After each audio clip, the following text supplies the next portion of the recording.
What's up, everybody? Here with a new video about the new Tascam Mixcast 4 podcast station. Now, this is a direct competitor with the Rodecaster Pro. It ain't even a competitor to the PodTrack PA. It's just not. So, like the layout and everything, I'm gonna talk about all that in this video. Is that, like I said, it's a direct competitor to that. So you got your faders here. You got 4 XLR TAR inputs, a USB, a phone like a TRRS jack, Bluetooth, and you got your fader for your sound pads, things like that. Now, as you can see, the screen is a little over to the right hand side, and it's about a 5-inch screen. Now, one thing I do like about it, and this is just off the top, is just they tell you what the sound pads sound is on the screen. I think that's so cool, because then you say if you got your intro and you got your outro somewhere and you just may forget, you probably won't, but what if you do? You got something that like an indicator to let you know which one's which. Great for having that.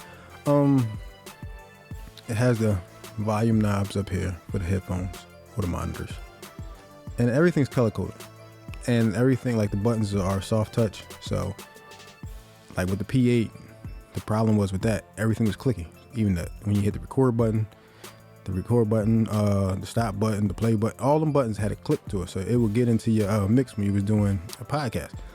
So it's just crazy. So one thing I think is pretty cool too, when you hit record on this, you have this red light to let you know you're recording. Same thing with when you hit the record button here, it turns red, but it's something else that lets you know that you're recording. So everything's on the back end side. You got your 4 XLR cables, got 4 headphone jacks, you got your SD card, full size SD card, which is important. Have a line out for TRS jack for your phone, and it has a line out for like if you're using instruments or somebody, a musical guest come in and they wants to play within the mixer, you can. One thing, like when I did the manual and looked in there and seen what like the tech specs of it was, this does have a little bit of advantage as far as the Rodecaster Pro. Now, the Rodecaster Pro clocks in at 55 dB, right? Not bad, pretty solid. This clocks in at 66.5. Great for mics like this. I ain't even using the cloud lifting or nothing. I'm just plugging it in and recording it right here through the mixer, and it records at 48 kilohertz, and it also records at 24-bit. So great for streaming. So if you want to use this for streaming, like, it's up there. Now, I've seen some videos about this, about the build quality. From what I've seen and what I felt, this is pretty solid. Rugged, got some weight to it, so it's gonna last you as long as you don't be trying to destroy it on purpose. Like, you should be good. But there's also some things here that some people was doing I thought was okay, but wasn't my twist. But you can put some effects on your voice, like the reverb. Let me see how it sounds. Oh wow, sound like I'm in an echoey room. Pretty disturbing. Oh wow. Like, it's like you can take it to like a movie scene and the guy's having a dream and he's like this big room. So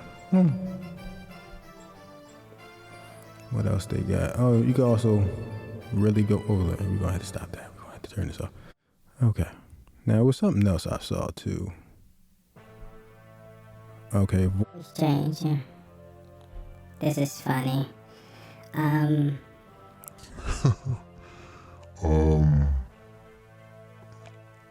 I don't know why you would want to do this, but it's something you can consider. I find it. Hold on, let me see if I can find my voice. Nah, that ain't it. Yeah, like, I guess if you got a comedic guest or something like that, you can, I guess, use this. But I don't know, like, it's a feature if you're into that type of stuff. What? I don't know. I really don't know. I just don't know. But it's an option for you. You know, I mean, something different. But when it comes down to the overall experience, I feel like it's a few things that Rodecaster has over because of the software updates that has gotten over the years that'll allow it to be a little more, feature packed, that things that people want they can't get because this just came out. But a few software updates, it can be right up there with the Rodecaster Pro, in my opinion. I actually like how it looks. I mean, I like how the Rodecaster Pro looks, so it's not like the look that's a big issue for me. This is perfectly fine. Let's play with some of the sound pads.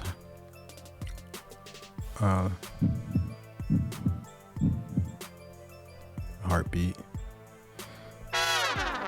Oh wow. But yeah, you could use that as like the beep if you got a guest that use profanity, but you just have to time it, I guess. You know what I mean? But if you're doing a podcast, you don't have to do that. But in case you want to bleep something out, you can. And it's just, I just like the fact that it tells you what it is. Like, you got the applause. Drum beat.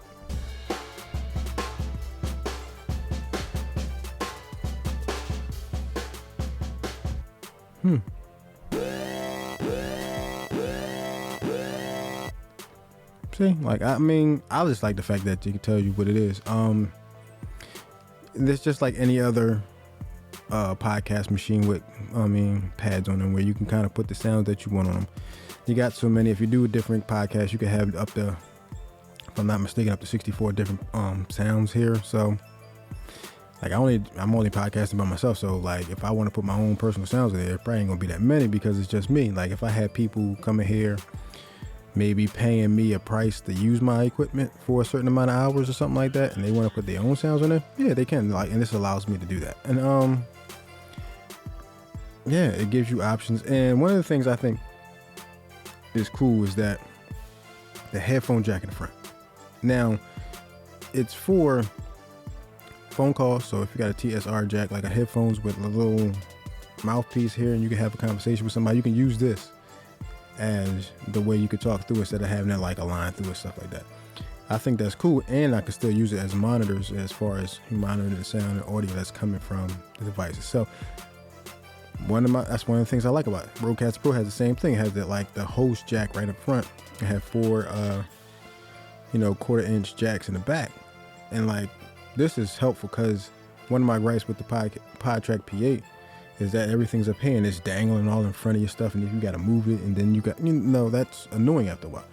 So like having this jack right there in front is easy. It's because if you have any guests, the line's just going to where they need to go, and your line ain't coming from all the way around here to get around, so it's just like out of the way. Like I said, this is a straight competitor to the Rodecaster Pro, and the line's up like same price, like same. Depends on your personal preference. I like this one because it has a 4-size SD card. I hate the fact that the Rodecaster Pro uses micro because you can lose those things easily. So, but if you got it hooked up to your computer, you don't never got to take it out because you just do USB transfer. But I don't have mine, so then I have to go stick it into a microchip reader and things like that, and it's just annoying that one slip and fall, it can go somewhere. You may take a while to find it. That's just me. It's very annoying. But like I said, they has this feature with this talk back button, and I guess if you're the host, you're also the producer as well. You can kind of do things and like hit this.